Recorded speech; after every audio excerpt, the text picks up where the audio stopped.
जिस दिन मेरी अमीर फैमिली की माँ मुझे घर वापस लेकर आती है, उसी दिन उस नकली यंग मास्टर ने पूरे परिवार को मेरे खिलाफ भड़काने की कोशिश की। उसे लगा था कि मेरे जैसा गरीब लड़का घबरा जाएगा और कुछ बोल नहीं पाएगा, लेकिन जिसे वह नहीं जानता था वो यह था कि मैं न सिर्फ बिल्कुल भी पैनिक नहीं करता, बल्कि उसे ऐसी बातें सुनाता हूँ कि वह चुप होकर रह जाता है। छोटे भाई, एक मिनट रुको, मैं तो लिविंग रूम में रहता ही नहीं हूँ। तुम्हें बार बार ये सब चीजें मुझे इंट्रोड्यूस करवाने की जरूरत नहीं है। मुझे सिर्फ इतना जानना है कि मेरा बेडरूम और बाथरूम कहाँ है। जिस पर वह किसी की तरफ देखता है और फिर अचानक रोने जैसी आवाज में बोलता है, भैया आप ऐसा कैसे कह सकते हो? मैं तो बस चाहता हूँ कि आप जल्दी से इस फैमिली में घुल मिल जाओ और घर की हर चीज अच्छे से जान लो। जिस पर पीछे से एक ठंडी महिला की आवाज सुनाई देती है, वो नहीं क्या हुआ? ट्रानवू तुरंत अपना चेहरा पहुंचता है और बेचारा बनने की एक्टिंग करते हुए कहता है, ओ तीसरी दीदी, आप अभी वापस आई हैं क्या? नहीं, अब नहीं, ऐसी कोई बात नहीं है। भैया ने कुछ भी नहीं कहा, वो मेरे साथ बहुत अच्छे हैं। यह सुनकर ट्रान तिनक मेरी तरफ एक नजर डालती है। तो तुम वही लड़के हो जिसे अभी अभी वापस इस घर में लाया गया है? तुम्हारे पिता ने तुम्हें कोई मैनर्स नहीं सिखाए क्या? समझ नहीं आता कि मॉम डैड ने तुम्हें वापस क्यों अपनाया? जिस पर मैं मुस्कुराता हूं और कहता हूं, अगर दीदी ऐसा कह रही हैं तो फिर मैं भी वही तरीका इस्तेमाल करता हूं जिससे ट्रान वो मेरा स्वागत कर रहा है। यह कहकर मैं सीधे ट्रांतिन का हाथ पकड़ लेता हूं और उसे दूसरी मंजिल के पहले कमरे से इंट्रोड्यूस करवाना शुरू कर देता हूं। जब तक बाकी लोग समझ पाते तब तक मैं उसे 5 कमरे दिखा चुका होता हूं। जिस पर ट्रांतिन आखिरकार अपना गुस्सा नहीं रोक पाती और जोर से बोल उठती है, चुप हो जाओ, मेरा और समय बर्बाद मत करो। यह सुनकर मैं अपना हाथ मुट्ठी में बंद करता हूं, उसे ऐसे पकड़ता हूं जैसे कोई माइक्रोफोन हो और सीधे उसके मुंह के पास ले जाकर पूछता हूं, मैडम अभी आपने जो कहा वो आपके दिल की बात थी ना? बाद में पछताओगी तो नहीं? जिस पर ट्रांतिन गुस्से से लाल हो जाती है और सीधे नीचे भाग जाती है। कुछ देर बाद वह मॉम डैड और दूसरी बहन को लेकर वापस ऊपर आती है। सभी के चेहरे बेहद खराब दिख रहे होते हैं। माँ गुस्से में कहती हैं, ग्यांगफाम, तुमने ऐसा क्या किया कि तिन इतनी नाराज हो गई? जिस पर मैं बिना घुमाए फिराए जवाब देता हूँ, मॉम डैड, सिर्फ बातें करने से कुछ साफ नहीं होगा। मैं दूसरी मंजिल के पूरे सीसीटीवी फुटेज निकलवाने की रिक्वेस्ट करता हूँ। यह सुनते ही ट्रान वू का चेहरा सफेद पड़ जाता है, जिस पर वह जल्दी से बोल पड़ता है, मॉम डैड गुस्सा मत होइए, भैया अभी अभी घर लौटे हैं, शायद उनकी फीलिंग्स अभी स्टेबल नहीं है। मैं हंसते हुए कहता हूँ, मजेदार बात है, मुझे तो लगता है मैं बिल्कुल स्टेबल हूँ। अगर अभी कैमरा चेक नहीं हुआ तो मैं इसी वक्त यह घर छोड़ दूंगा और फिर इंटरनेट पर पोस्ट करूंगा कि घर लौटने के पहले ही दिन मुझे बाहर निकाल दिया गया। उसके बाद नेटिजन्स खुद फैसला कर लेंगे कि सही कौन है और गलत कौन। यह सुनकर डैड तुरंत पीछे खड़े सर्वेंट्स को आदेश देते हैं, अभी के अभी कैमरा फुटेज लेकर आओ। जिस पर मैं फिर बोलता हूँ, अरे डैड, मैं तो अभी इस घर में नया हूँ, मुझे क्या पता कोई फुटेज के साथ छेड़छाड़ कर दे। क्यों ना हम सब सीधे मॉनिटरिंग रूम चलकर वहीं देख लें। मेरी बात सुनकर डैड का चेहरा और सख्त हो जाता है। ठीक है, फिर सब लोग मॉनिटरिंग रूम चलेंगे, लेकिन पहले सुन लो, अगर गलती तुम्हारी निकली तो तुम्हें इस घर के हर इंसान से माफी मांगनी होगी। मैं तुरंत सिर हिलाता हूँ, बिल्कुल कोई दिक्कत नहीं। डैड तो वाकई बहुत शानदार हैं, लेकिन दूसरी तरफ ट्रान वो डर से कांपने लगता है और तभी चलते चलते अचानक जमीन पर गिरकर बेहोश होने का नाटक कर देता है। जिस पर पीछे चल रही ट्रान तिन डरकर चिल्ला उठती है, ये क्या हुआ? आवाज सुनकर सब लोग पीछे मुड़कर देखते हैं। ट्रान तिन गुस्से से मेरी तरफ उंगली उठाती है, तुम सच में अशुभ इंसान हो। तुम्हारे आते ही हमारा वूनी, जो हमेशा से हेल्दी था, अचानक बेहोश हो गया। यह सुनकर मैं व्यंग्य भरी आवाज में कहता हूँ, वाह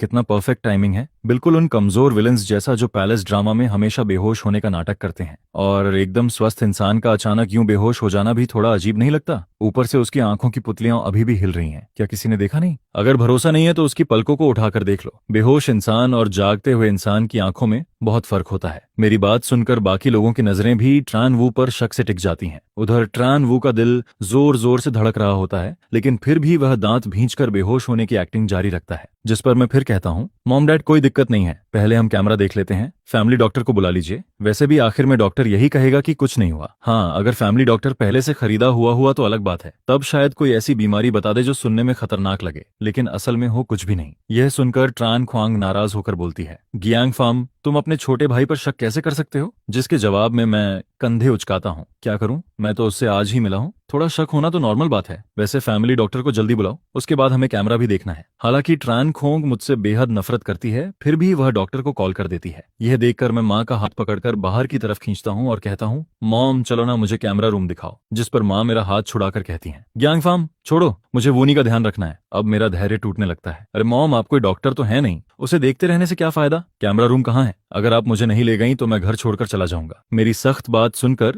ट्रान वू को छोड़कर बाकी पूरा परिवार मॉनिटरिंग रूम की तरफ चल पड़ता है। वहां पहुंचकर डैड भारी आवाज में कहते हैं, पिछले आधे घंटे की दूसरी मंजिल की पूरी रिकॉर्डिंग निकालो। बहुत जल्दी स्क्रीन पर ट्रान वू और मेरी तस्वीर दिखाई देने लगती है। वीडियो में साफ नजर आता है कि ट्रान वू पूरी मेहनत से मुझे एक एक कमरा दिखा रहा होता है। जिस पर ट्रान क्वांग तुरंत ताना मारते हुए बोलती है, देख लिया ना, वूनी पूरी तरह बेगुनाह है। अब तुम्हारे पास कहने के लिए क्या बचा है? जिस पर मैं बिना देर किए तुरंत जवाब देता हूँ, अभी सच्चाई पूरी तरह सामने आई ही नहीं है, इसलिए कमेंट करने की कोई जरूरत नहीं है। उम्मीद है दीदी आप थोड़ी समझदारी दिखाओगी। इसके बाद करीब 20 मिनट और गुजर जाते हैं, लेकिन वीडियो में ट्रान वू अब भी मुझे उन्हीं बेकार कमरों के बारे में बताया जा रहा होता है। यह देखकर सबके चेहरे अजीब होने लगते हैं। फिर वीडियो में मेरी आवाज सुनाई देती है, जहां मैं उसे बीच में रोकता हूं। जिसके बाद ट्रान वो अचानक बेचारा बनने लगता है और ना जाने क्यों रोने जैसी आवाज में बात करना शुरू कर देता है। इसके तुरंत बाद ट्रान तिंग की आवाज सुनाई देती है। फिर सब लोग साफ देखते हैं कि ट्रान में श्याम वो अचानक अपना चेहरा पहुंचता है और फिर मेरी तरफ से सफाई देने लगता है। यह देखकर डैड की आंखें सिकुड़ जाती हैं। आखिर उन्हें भी समझ आने लगता है कि उनका अडॉप्टेड सन उतना सीधा और मासूम नहीं है जितना वह हमेशा दिखता रहा है। और पहले की सारी रिकॉर्डिंग को देखते हुए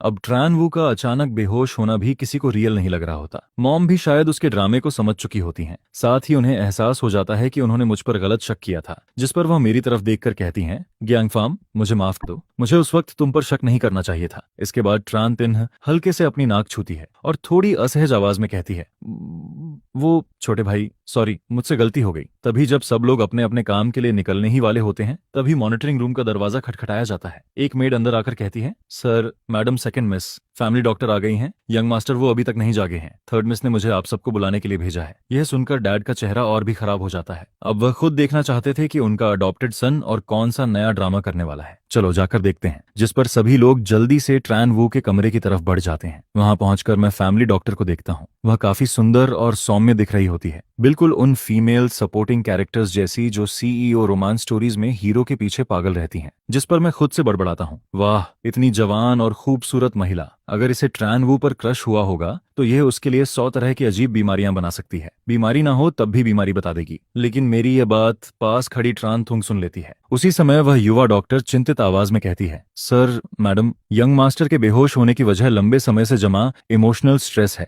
ज्यादा निराशा और मानसिक दबाव के कारण ब्रेन में ब्लड सप्लाई कम हुई, जिसकी वजह से वह बेहोश हो गए। मैं जानना चाहती हूँ कि आखिर ऐसी कौन सी बात हुई जिससे यंग मास्टर ट्रान वू के अंदर इतने नेगेटिव इमोशंस पैदा हो गए। जिस पर मैं बिल्कुल बिना छुपाए बोल देता हूँ, वही बीमारी जिसे चाहो तो बीमारी कह दो और चाहो तो कुछ भी नहीं। यह सुनकर डॉक्टर नाराज हो जाती है। तो आप वही यंग मास्टर हैं जो अभी घर वापस आए हैं? शायद आपको इस बीमारी की मेडिकल नॉलेज नहीं है, लेकिन मुझे उम्मीद है कि आप एक आउटसाइडर की तरह हमारी प्रोफेशनल एबिलिटी को जज नहीं करेंगे। जिस पर बात सोसो की शांत आवाज सुनाई देती है। मैं गहरी सांस छोड़ता हूँ, फिर कमरे में रखी सजावट से कुछ फेदर निकालता हूँ। इसके बाद मैं बात सोसो की तरफ देखकर कहता हूँ, अगर ऐसी बात है तो फिर डॉक्टर मैडम, उम्मीद करता हूँ बाद में आपको पछताना ना पड़े। आज मैं खुद हुआ तुओ का रीइंकार्नेशन बनने वाला हूँ। यह कहकर मैं सीधे ट्रान वू के पास पहुंच जाता हूँ और उन फेदर से उसके नंगे पैरों को गुदगुदाना शुरू कर देता हूँ। फिर मैं उसका हाथ पकड़कर बाकी लोगों से कहता हूँ, असल में यह जाग चुका है, बस अभी भी सोने की एक्टिंग कर रहा है। वैसे भी जो इंसान सोने का नाटक कर रहा हो उसे कोई जगह नहीं सकता, लेकिन गुदगुदी रोकने के लिए इसके पूरे शरीर की मसल्स कितनी टाइट हो गई हैं, यह तो आप लोग भी महसूस कर सकते हो। यह सुनकर मॉम भी उसका हाथ पकड़ती हैं और जैसा मैंने कहा था, उसकी मसल्स सच में पूरी तरह तनी हुई होती हैं। वह बिल्कुल भी किसी बेहोश इंसान जैसा नहीं लग रहा होता। जिस पर डैड का चेहरा काला पड़ जाता है और उनकी आवाज में साफ चेतावनी सुनाई देती है, वुनी अभी भी तुम मेरे अडॉप्टेड सन हो, इसलिए आज की बात मैं भूल सकता हूँ, लेकिन अगर तुमने अब भी सोने का नाटक जारी रखा तो मेरे पास तुम्हें इस घर से निकालने के अलावा कोई रास्ता नहीं बचेगा। कुछ देर तक कमरे में सन्नाटा बना रहता है, लेकिन ट्रान वो फिर भी कोई रिएक्शन नहीं देता। तभी ट्रान तिंग गुस्से में आगे बढ़ती है, मॉम डैड आप लोग कुछ ज्यादा नहीं कर रहे? वह मेरी बात काटने के लिए आगे आती है, लेकिन अचानक उसका पैर फिसल जाता है और वह सीधे ट्रान वो के ऊपर गिर पड़ती है। अगले ही पल ट्रान वो दर्द से जोर से चिल्ला उठता है। यह देखकर मैं तुरंत अपना अंगूठा ऊपर कर देता हूँ। वाह, लगता है थर्ड सिस्टर ही असली हुआ त्यों निकली। यह देखकर बाच सोसो को भी एहसास हो जाता है कि मामला बिगड़ चुका है, जिस पर वह जल्दी से बोलती है, यंग मास्टर जियांग, आप हद से ज्यादा कर रहे हैं। इतनी जोर की टक्कर लगेगी तो कोई भी इंसान दर्द से जाग जाएगा। मैं अपना फोन निकालते हुए कहता हूँ, आपको समझाना सच में बहुत मुश्किल है डैड, मुझे इस डॉक्टर की मेडिकल स्किल पर शक है। मैंने अभी चेक किया है, सबसे नजदीकी ग्रेड ए हॉस्पिटल यहाँ से सिर्फ 2 किलोमीटर दूर है। क्यों ना हम ट्रान वू को वहां ले जाकर फुल बॉडी चेकअप करवा लें? मुझे नहीं लगता कि बार बार झूठ बोलने वाले लोग वहां जाकर भी अपना ड्रामा जारी रख पाएंगे। यह सुनते ही ट्रान वू के दिल की धड़कन तेज हो जाती है, क्योंकि रेगुलर हॉस्पिटल में जाने का मतलब था कि उसकी सारी पोल खुल सकती है।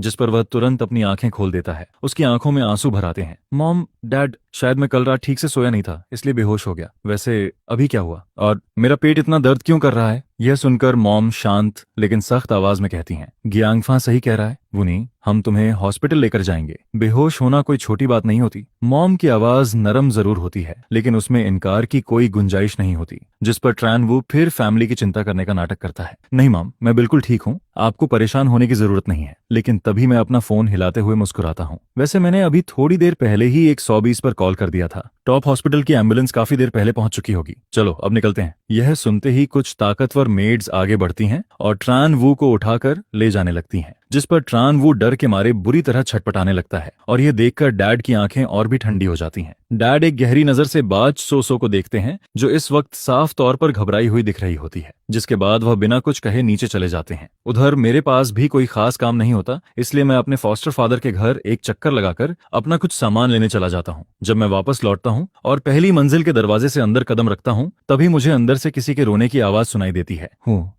मॉम डैड, मैं तो बस इसलिए बहुत खुश हो गया था क्योंकि भाई जियांग फा वापस आ गए हैं। मैंने पहले कभी बेवजह गुस्सा नहीं किया और ना ही कभी यंग मास्टर जैसी आदतें दिखाई हैं। मैं बस उम्मीद करता हूँ कि मॉम डैड मुझे एक और मौका देंगे। मैं जरूर बड़े भाई के साथ अच्छे से रहूंगा। यह सुनकर मॉम थोड़ी नाराज आवाज में कहती हैं, वूनी, मैंने तुम्हें बचपन से अपने सगे बेटे की तरह पाला है। मैंने तुम्हें बहुत पहले ही लोगों के साथ व्यवहार करना सिखा दिया था, लेकिन आज तुमने जो किया वह सच में हद से ज्यादा था। इसके बाद डैड भी धीरे से कहते हैं, वूनी, अब तुम भी बड़े हो चुके हो और अभी जियांग फार्म भी घर वापस आया है, उसे इस माहौल में ढलने के लिए समय चाहिए। इसके अलावा तुम अभी तक अपने असली पिता से भी नहीं मिले हो, तो क्यों ना कुछ दिनों के लिए जाकर अपने पिता के साथ रहो। यह सुनते ही ट्रान वू का पूरा शरीर लड़खड़ा जाता है। उसकी आंखें तुरंत लाल हो जाती हैं और वह जोर जोर से रोने लगता है। लेकिन मॉम, बचपन से लेकर आज तक हमेशा आप ही मेरे साथ रही हैं। मेरी जिंदगी के हर कदम पर आपकी परछाई रही है। मेरे लिए सबसे करीबी इंसान आप ही हैं। मैं अपने असली पिता से मिलने जरूर जाऊंगा और भविष्य में उनकी देखभाल भी करूंगा, लेकिन मैं यहाँ रहने का ज्यादा आदी हूँ। अगर आप मुझे किसी अजनबी अंकल के साथ रहने भेज देंगी तो मैं शायद कभी कंफर्टेबल महसूस नहीं कर पाऊंगा। उसकी बात खत्म होते ही मैं सीधा अनुवाद करता हूँ। सीधी बात है,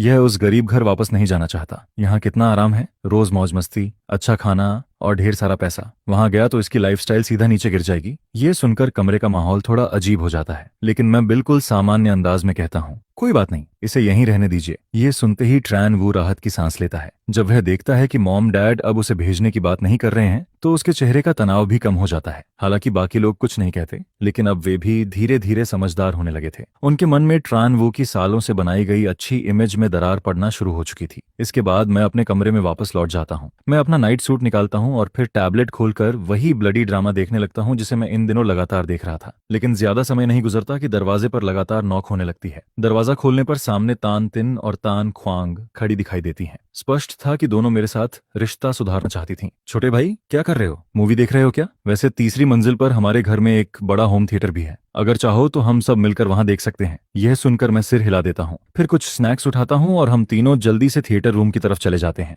वहां पहुंचकर ट्रान तिन सारे उपकरण सेट करती है। इसके बाद सर्च बटन दबाकर पूछती है, छोटे भाई कौन सी सीरीज देख रहे हो? मैं सर्च कर देती हूँ। मैं उस ब्लडी ड्रामा का नाम बता देता हूँ। फिर कहता हूँ, हो सकता है आप दोनों इसे बर्दाश्त ना कर पाओ, जिस पर दोनों एक साथ जवाब देती हैं, कोई बात नहीं। इसके बाद हम तीनों सोफा पर बैठ जाते हैं और सामने दीवार जितनी बड़ी स्क्रीन को देखने लगते हैं। लेकिन मुझे हैरानी होती है कि दोनों बहनों को भी इस तरह के ब्लडी ड्रामा में काफी इंटरेस्ट था। जैसे जैसे स्टोरी आगे बढ़ती है, दोनों पूरी तरह उसमें डूब जाती हैं। जब क्लाइमेक्स वाला सीन आता है, तब तानतिन इतनी गुस्सा हो जाती है कि एक मुट्ठी चिप्स उठाकर सीधे मुंह में ठूंस लेती है। ये औरत सच में घटिया निकली। कुछ देर बाद उसकी आवाज फिर सुनाई देती है, अरे चिप्स खत्म हो गई। जिस पर मैं अपने स्नैक्स बैग से स्पाइसी स्टिक्स के कुछ पैकेट्स निकालता हूँ। फिर एक पैकेट उसकी तरफ बढ़ा देता हूँ। ये खाकर देखो। ट्रांतिन ने अपनी पूरी जिंदगी में कभी ऐसी चीज नहीं खाई थी। वह लाल रंग का पैकेट देखकर थोड़ा शक करती है, फिर धीरे धीरे उसे खोलती है। पैकेट के सहारे एक स्टिक बाहर निकालती है और छोटा सा बाइट लेती है। अगले ही पल उसकी आंखें चमक उठती हैं। वाह, कितना स्वादिष्ट है। यह देखकर ट्रान ख्वांग भी उत्सुक हो जाती है।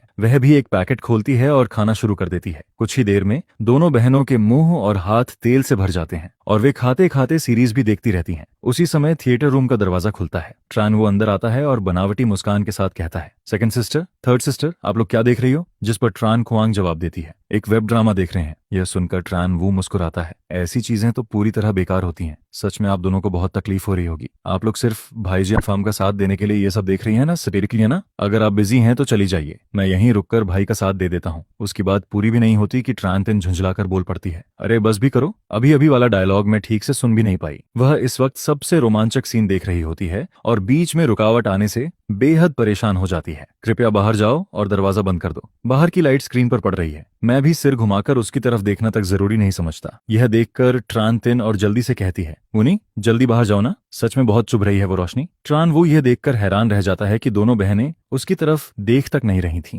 उनकी नजरें सिर्फ स्क्रीन पर टिकी हुई थीं, जिस पर वह जलन भरी नजर से मुझे घूरता है, फिर नाराज होकर थिएटर रूम से बाहर निकल जाता है और जोर से दरवाजा बंद कर देता है। इसके बाद हम लोग लगातार कई घंटों तक वह ब्लडी ड्रामा देखते रहते हैं। सीरीज खत्म होते होते तान तिन और तान ख्वांग दोनों का खून खौल रहा होता है। वे स्टोरी में इतना डूब चुकी थीं कि उनके चेहरे पर एक्साइटमेंट साफ दिखाई दे रही होती है।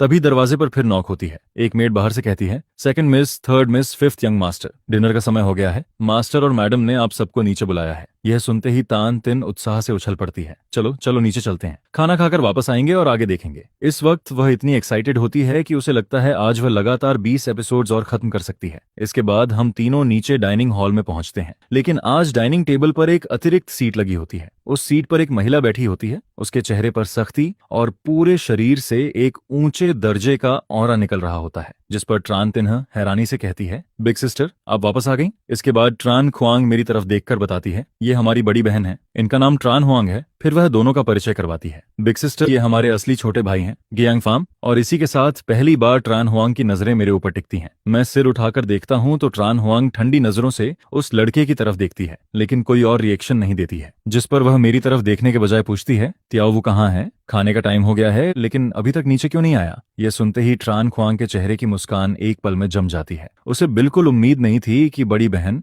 न सिर्फ उसे इग्नोर करेगी, बल्कि एक जवाब देना भी जरूरी नहीं समझेगी। जिस पर पिता भी अपनी बड़ी बेटी की तरफ देखते हैं। उनके होंठ हल्के से सिकुड़ जाते हैं, जिससे साफ पता चलता है कि वह भी थोड़ा नाराज फील कर रहे हैं। माँ माहौल में आए बदलाव को तुरंत नोटिस कर लेती हैं, जिस पर वह पूछती हैं, लुक थ्यू गया, अभी तक नीचे क्यों नहीं आया? यह सुनकर नौकरानी के चेहरे पर परेशानी साफ दिखाई देने लगती है। वह झिझकते हुए मेरी तरफ देखती है, जैसे कुछ कहना चाहती हो लेकिन कह नहीं पा रही हो। कुछ देर बाद वह हिम्मत जुटाकर बोलने ही वाली होती है, जिस पर मैं सीधे उसकी बात बीच में काट देता हूँ। मुझे अच्छी तरह पता था कि वह क्या कहने वाली है। वह यही कहती कि लुक थ्यू गया का मूड खराब है, उसका खाने का मन नहीं है, और यह बोलते वक्त ऐसा चेहरा बनाती जैसे उसे बहुत दुख हो रहा हो। जिसके बाद यहाँ मौजूद सभी लोग यही सोचने लगते कि आखिर छोटा भाई इतना दुखी क्यों है। फिर बात घूम फिर कर मेरे ऊपर ही आती कि आज मेरे वापस आने की वजह से उसका मूड खराब हुआ है और सारी गलती मेरी ही है। जिस पर नौकरानी तुरंत ट्रान वू की तरफदारी करने लगती है। नहीं ऐसा नहीं है। लेकिन पिता उसे बेपरवाह नजरों से देखते हुए कहते हैं, उसे खाना है तो खाए, नहीं खाना तो मत खाए। यह सुनते ही ट्रान हुआंग के चेहरे का शांत भाव गायब हो जाता है।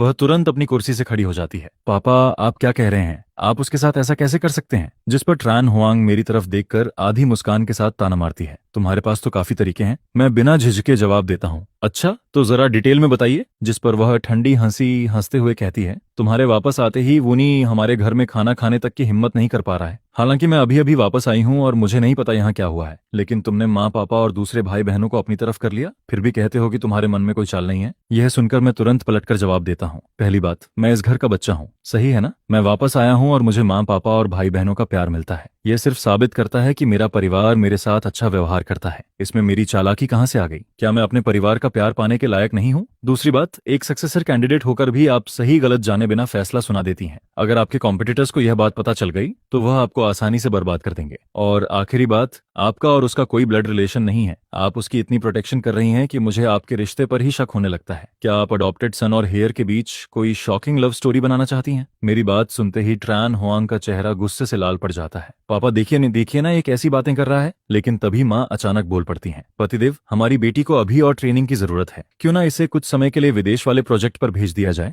जिस पर पिता तुरंत माँ का मतलब समझ जाते हैं और सिर हिलाकर सहमति दे देते हैं। सही कह रही हो, इसे वाकई और एक्सपीरियंस की जरूरत है। यह सुनकर ट्रान हुआंग पूरी तरह हैरान रह जाती है। उसे विश्वास ही नहीं होता कि उसके माता पिता नए लौटे बेटे की वजह से उस पर इतना गुस्सा हो जाएंगे। जिस पर वह तुरंत अपना लहजा बदल देती है, सॉरी छोटे भाई, बिना पूरी बात जाने मुझे तुम्हें डांटना नहीं चाहिए था। माँ पापा मैं अभी अभी बिजनेस ट्रिप से वापस आई हूँ और वह ओवरसीज प्रोजेक्ट कम से कम 3 साल तक चलेगा। मैं आप दोनों के साथ रहना चाहती हूँ, इतनी देर तक दूर नहीं रहना चाहती। लेकिन माँ इस बार असामान्य रूप से सख्त दिखाई देती हैं। वह उसका हाथ पकड़कर कहती हैं, हुआंग माँ की बात मान लो, मैं सिर्फ तुम्हें बेहतर बनाना चाहती हूँ और अगर तुम्हें हमारी याद आएगी तो हम अक्सर विदेश आकर तुमसे मिलेंगे। जिस पर त्रांतिन माहौल को हल्का करने की कोशिश करती है, चलो अब खाना खाते हैं। अगर बड़ी बहन ने सच में वह प्रोजेक्ट ले लिया तो आगे हम सबका उससे मिलना काफी कम हो जाएगा। लेकिन ट्रान हुआंग अभी भी हार मानने को तैयार नहीं होती। वह कहती है, मुनी यहाँ नहीं है, फिर इसे पूरा परिवार कैसे कह सकते हैं? यह सुनते ही पिता जोर से मेज पर हाथ मारते हैं। वह गुस्से में उंगली दिखाते हुए कहते हैं, बहुत हो गया, क्या तू मुझे गुस्से से मारकर ही मानेगी? जिस पर ट्रान होआंग भी भड़क जाती है, तो फिर मैं भी खाना नहीं खाऊंगी। इतना कहकर वह जल्दी से ऊपर की तरफ चली जाती है। इसके बाद ट्रान तिन को लगता है कि बड़ी बहन के व्यवहार की वजह से शायद मैं दुखी हो गया हूँ, जिस पर वह मेरे पास बैठ जाती है और मुस्कुराकर कहती है, ग्यांगफा, अभी जो तुमने कहा कि बड़ी बहन वूनी को पसंद करती है, वह थोड़ा ज्यादा ड्रामेटिक नहीं था? क्या तुमने बहुत ज्यादा ड्रामा सीरीज देख ली है? जिस पर मैं उसी टॉपिक को आगे बढ़ाते हुए कहता हूँ, ड्रामेटिक तो है, लेकिन अगर यह कहानी उसी डायरेक्शन में आगे बढ़ती रही तो अभी हम सब नीचे खाना खा रहे हैं, ऊपर कोई और फैमिली मेंबर भी नहीं है। बड़ी बहन आराम से छोटे भाई को कंफर्ट कर सकती है, और किसी को सांत्वना देते वक्त गले लगना तो नॉर्मल है, फिर शायद गलती से एक किस भी हो जाए, कौन जानता है। मेरी बात सुनते ही माँ पापा के चेहरे बदल जाते हैं, जिस पर दोनों तुरंत दूसरी मंजिल की तरफ भागते हैं। मैं, दूसरी बहन और तीसरी बहन भी उनके पीछे ऊपर जाने लगते हैं। तभी ऊपर से अचानक एक जोरदार थप्पड़ की आवाज सुनाई देती है, और उसके तुरंत बाद पिता की सख्त आवाज गूंजती है, माँ पापा, पहले मेरी बात सुनिए। यह सुनकर ट्रान तिन के चेहरे पर अजीब सा भाव आ जाता है। अरे यार, कहीं यह सच तो नहीं है? जब हम सभी ट्रानवू के कमरे में पहुंचते हैं तो वहां का नजारा देखकर सब चौंक जाते हैं। ट्रान होआंग ट्रानवू के सामने खड़ी होकर उसे प्रोटेक्ट कर रही होती है। उसके चेहरे का एक्सप्रेशन ऐसा होता है जैसे दोनों एक दूसरे के लिए ही बने हों, जिस पर वह पूरी मजबूती से कहती है, माँ पापा, यह बात आप दोनों ने खुद कही थी, वूनी और मेरा कोई ब्लड रिलेशन नहीं है, तो अगर मैं उसे पसंद करती हूँ, इसमें आखिर गलत क्या है? यह सुनते ही मैं तुरंत बोल पड़ता हूँ, मुद्दा तो बहुत बड़ा है, आखिर अपने ही साथ बड़े हुए छोटे भाई को पसंद कर लेना कोई छोटी बात थोड़ी है। जिस पर मैं ताना मारते हुए आगे कहता हूँ, दीदी, आप तो काफी अजीब निकली, कहीं आपका कोई बहुत ही वियर्ड टेस्ट तो नहीं है, या फिर शायद इतने सालों तक दबाकर रखने की वजह से मामला यहाँ तक पहुंच गया है। यह सुनकर ट्रान होआंग का राज अचानक सबके सामने खुल जाता है, लेकिन हैरानी की बात यह थी कि शर्मिंदा होने के बजाय उसके दिल में एक अजीब सी राहत और खुशी पैदा होने लगती है। जिस पर वह मेरी तरफ देखकर कहती है, तुम क्या जानो, बचपन से ही मैं हमेशा वूनी की प्रोटेक्शन करती आई हूँ। न जाने कितनी बार मैंने यह सोचा है कि काश हमारा ब्लड रिलेशन ही न होता। इतने सालों तक मैं खुद को रोकती रही हूँ। जिस पर मैं तुरंत जवाब देता हूँ, अच्छा, तो खुद को इतना मुश्किल से कंट्रोल करने के बाद आपने कभी साइकोलॉजिस्ट को दिखाने के बारे में नहीं सोचा? और वैसे भी आप उससे कई साल बड़ी है ना, खड़े हैं ना, इसका मतलब आपकी पढ़ाई और करियर दोनों उससे काफी आगे हैं। फिर भी आपके पास इतना फ्री टाइम है कि आप अपने ही छोटे भाई के साथ रोमांस के बारे में सोच रही हैं। मेरी बात सुनकर ट्रान होआंग का चेहरा और ज्यादा दर्द से भर जाता है, जिस पर वह माँ पापा की तरफ देखकर कहती है, माँ पापा, मैं भी ऐसा नहीं चाहती थी, लेकिन मैं वूनी से इतना प्यार करने लगी हूँ कि अब वापसी का कोई रास्ता नहीं बचा। मैंने खुद को कई बार समझाया, छोड़ने की कोशिश भी की, लेकिन वूनी हमेशा मेरे साथ इतना अच्छा व्यवहार करता है कि मैं उसे भूल ही नहीं पाती। यह कहते वक्त उसकी आंखों में उम्मीद साफ दिखाई देती है, जैसे वह अपने माता पिता से स्वीकृति चाह रही हो। दूसरी तरफ ट्रानवू की आंखें पहले से ही आंसुओं से भरी हुई होती हैं। वह बड़ी बहन की तरफ देखकर कांपती आवाज में कहता है, तो आप मुझे इस तरह देखती थी? जिस पर मैं बीच में बोल पड़ता हूँ, दीदी पूरी तरह इस फॉरबिडन लव वाली फीलिंग में डूब चुकी हैं, और अब तो खुद एनालिसिस भी करने लगी हैं। वैसे एक बात बताइए, क्या हर बार जब आप हार मानने की सोचती थीं, तब आप प्यारा छोटा भाई आपको ऐसा एहसास देता था कि आपके पास अभी भी मौका है? और क्या वह अक्सर ऐसे इंटीमेट कॉन्टैक्ट भी करता था जो सामान्य भाई बहन से थोड़ा ज्यादा हो? मेरी बात सुनते ही त्रान होआंग कुछ नहीं बोलती, लेकिन उसकी बचती हुई नजरें सब कुछ बता देती हैं, जिस पर त्रानवू पूरी तरह स्तब्ध रह जाता है। अगले ही पल माँ गुस्से में उसकी तरफ दौड़ती हैं और उसे थप्पड़ मारने के लिए हाथ उठाती हैं, लेकिन ट्रान होआंग अचानक बीच में आ जाती है और वह थप्पड़ खुद अपने चेहरे पर खा लेती है। चटाक, एक तेज आवाज पूरे कमरे में गूंजती है, जिस पर ट्रान होआंग के गाल पर लाल हथेली का निशान साफ उभर आता है, यहाँ तक कि उसके होंठ के कोने से हल्का सा खून भी निकलने लगता है। कई बार गुस्सा दिलाए जाने के बाद पिता की आवाज भी पूरी तरह ठंडी हो जाती है। वह कठोर लहजे में कहते हैं, आज रात ही विदेश निकल जाओ, और जब तक वह ओवरसीज प्रोजेक्ट पूरा नहीं हो जाता वापस आने की जरूरत नहीं है, सामान पैक करने की भी जरूरत नहीं, मैं नौकरों से सब पैक करवाकर बाद में भिजवा दूंगा। यह सुनकर ट्रान होआंग दांत भींच लेती है, फिर सिर झुकाकर कहती है, जी पापा, मैं ये प्रोजेक्ट जरूर अच्छे से पूरा करूंगी। लेकिन तभी मैं अचानक जोर से चिल्लाता हूँ, रुकिए। मेरी आवाज सुनकर पूरे कमरे में सन्नाटा छा जाता है, जिस पर सभी लोग एक साथ मेरी तरफ देखने लगते हैं। मैं थोड़ा झिझकने का नाटक करते हुए कहता हूँ, माँ पापा, मुझे आप दोनों से अकेले में कुछ जरूरी बात करनी है। यह सुनकर ट्रान होआंग मुझे घूरने लगती है, उसकी आंखों में साफ नफरत दिखाई देती है। अब तू क्या करने वाला है? क्या वूनी को मुझसे छीन लेना भी तेरे लिए काफी नहीं था? इस बार तो तान खोंग भी चुप नहीं रह पाती, जिस पर वह कहती है, बड़ी बहन, आप थोड़ा कम बोलिए। माँ पापा कुछ देर सोचते हैं। आखिरकार दोनों मेरे साथ तीसरी मंजिल वाले स्टडी रूम में चले जाते हैं। कमरे में पहुंचते ही माँ हैरानी से पूछती हैं, बेटा क्या बात है, सीधे मुद्दे पर आओ। जिस पर मैं गंभीर चेहरा बनाकर कहता हूँ, माँ पापा मुझे लगता है कि बड़ी बहन को विदेश नहीं भेजना चाहिए। यह सुनते ही माँ का चेहरा बदल जाता है। क्यों? इस बार उनकी आवाज में हल्की नाराजगी भी सुनाई देती है, जिस पर मैं अपने सारे ड्रामा एक्सपीरियंस का इस्तेमाल करते हुए समझाना शुरू करता हूँ। जरा सोचिए, अभी आप लोग जबरदस्ती बड़ी बहन और ट्रान वो को अलग कर रहे हैं, लेकिन कुछ साल बाद भी जरूरी नहीं कि वह इस प्यार को भूल जाए। उल्टा हो सकता है कि जो चीज उसे नहीं मिली वह उसके दिल में और गहराई से बस जाए। और अगर कई साल बाद लौटकर भी वह ट्रानवू को पसंद करती रही तो तब वह आज की इस घटना के लिए आप दोनों से नफरत करने लगेगी।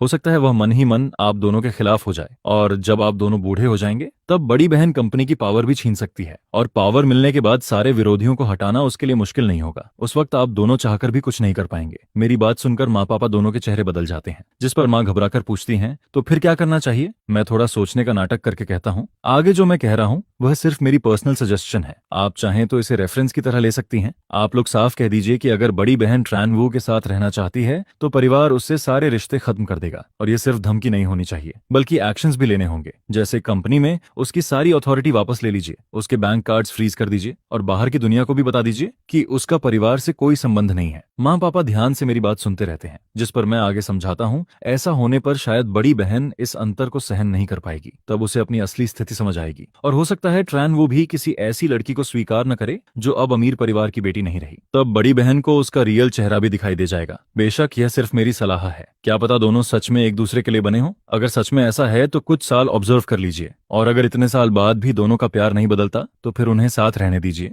मेरी बात खत्म होते ही माँ पिता की तरफ देखने लगती हैं, जिस पर पिता कुछ देर सोचते हैं और फिर धीरे से सिर हिलाते हैं। बुरा आइडिया नहीं है, लेकिन उसे घर छोड़कर बाहर रहना होगा। मैं तुरंत एक और बात जोड़ देता हूँ, और जहाँ ट्रानवू रहेगा उस जगह का पता किसी को भी नहीं चलना चाहिए, वरना अगर बाद में कोई नया मेंबर आ गया तो फिर दोनों की शादी करवाने के अलावा कोई रास्ता नहीं बचेगा। मेरी बात सुनकर दोनों कुछ पल चुप रहते हैं। आखिरकार पति पत्नी अपना फैसला कर लेते हैं। इसके बाद हम तीनों वापस ट्रानवू के कमरे में लौटते हैं। उधर ट्रानवू बुरी तरह रो रहा होता है। उसका पूरा शरीर कांप रहा होता है, जैसे हल्की सी हवा भी उसे गिरा सकती हो। यह देखकर ट्रान हुआंग का दिल टूटने लगता है। वह कई बार उसे गले लगाने की कोशिश करती है, लेकिन हर बार उसकी छोटी बहनें उसे रोक देती हैं। तभी पिता अचानक बोलते हैं, हुआंगनी, तुम्हें विदेश जाने की जरूरत नहीं है। यह सुनते ही ट्रान हुआंग की आंखें चमक उठती हैं। पापा, आप सच कह रहे हैं? उसके चेहरे पर खुशी साफ दिखाई देने लगती है, लेकिन उसी समय माँ गंभीर आवाज में आगे कहती हैं, जिस पर माँ गंभीर आवाज में आगे कहती हैं, लेकिन चाहे कुछ भी हो, वुनी एक लड़का है, और उसका हमारे परिवार से कोई ब्लड रिलेशन भी नहीं है। हमारे घर में इतनी बेटियां हैं, इसलिए उसका यहाँ रहना अब ठीक नहीं है। इसलिए मैंने फैसला किया है कि वह बाहर जाकर रहेगा। यह सुनते ही ट्रान वो पूरी तरह सन्न रह जाता है। उसे सपने में भी उम्मीद नहीं थी कि ट्रान परिवार का असली बेटा वापस आते ही सबसे पहले उसी को घर से बाहर भेज दिया जाएगा, जिस पर उसका पूरा शरीर ऐसे हो जाता है जैसे उसकी आत्मा ही निकल गई हो। अगले ही पल वह आंखें बंद करता है और धड़ाम से जमीन पर गिर जाता है। उसके गिरने की आवाज सुनते ही ट्रान हुआंग घबराकर उसकी तरफ दौड़ती है, लेकिन पिता उसे एक तरफ धकेल देते हैं। फिर बेहद सख्त लहजे में आदेश देते हैं, कोई है? वुनी को नीचे ले जाओ, मैं खुद उसे उसके नए घर छोड़कर आऊंगा। असल में ट्रान वो बेहोश नहीं हुआ होता है, वह सिर्फ बेहोशी का नाटक कर रहा होता है, जिस पर वह आंखें बंद किए हुए मन ही मन बड़बड़ाता है, माँ पापा, मैं आप दोनों से प्यार करता हूँ। उसकी यह बात सुनकर मुझे इतनी शर्म आती है कि मेरा मन करता है वहीं जमीन में गड़ जाऊं।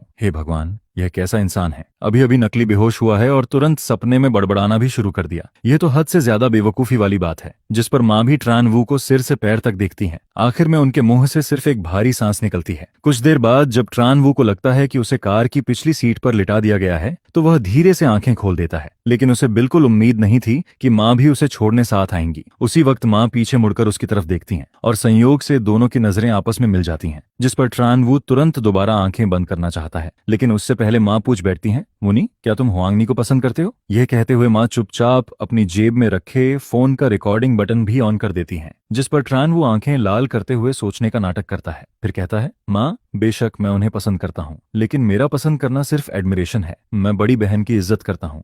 ये वैसा प्यार है जैसा फैमिली मेंबर्स के बीच होता है। मेरे मन में उनके लिए कोई रोमांटिक फीलिंग नहीं है। यह सुनकर माँ जैसे राहत की सांस लेती हैं। फिर वह पूछती हैं, तो दूसरी बहन और तीसरी बहन के लिए भी तुम्हारी फीलिंग यही है? ट्रानवू को लगता है कि उसने सही जवाब पकड़ लिया है, जिस पर वह जल्दी से सिर हिलाकर कहता है, जी माँ, मेरी तीनों बहनें मुझे बहुत पसंद हैं। उनमें कोई पहले या बाद में नहीं है। तीनों बराबर हैं और पहले नंबर पर हमेशा आप और पापा हैं। उसकी बात सुनकर माँ का दिल थोड़ा भर आता है, फिर वह धीरे से कहती हैं, वूनी, माँ भी तुमसे प्यार करती है, लेकिन तुमने अपनी बड़ी बहन का व्यवहार भी देख लिया है, इसलिए तुम्हारा बाहर रहना जरूरी है। तुम चिंता मत करो, जब तक तुम कोई गलत काम नहीं करते और जियांग फा के साथ अच्छे से रहते हो तब तक तुम हमारे परिवार के लूक थिया गिया ही रहोगे। माँ की बात सुनकर ट्रान वो आखिर राहत की सांस लेता है, साथ ही मन सोचने लगता है कि भविष्य में वह कैसे मुझे परिवार से निकलवाएगा, कैसे मुझे सबकी नजरों में गिराएगा। लेकिन वह बिल्कुल नोटिस नहीं कर पाता कि माँ पूरे समय उसके चेहरे के भाव देख रही होती हैं, जिस पर माँ के दिल में गहरी निराशा पैदा होने लगती है। उन्होंने जो कार्ड उसे देने का सोचा था, अब वह फैसला भी बदल देती हैं। करीब 1 घंटे से ज्यादा सफर के बाद कार एक लग्जरी अपार्टमेंट कॉम्प्लेक्स के सामने रुकती है, लेकिन जैसे ही ट्रान वो देखता है कि यह कोई विला नहीं बल्कि अपार्टमेंट है, उसका चेहरा तुरंत उतर जाता है। उसी समय एक महिला मैनेजर आगे बढ़कर कार का दरवाजा खोलती है। नमस्ते मैडम।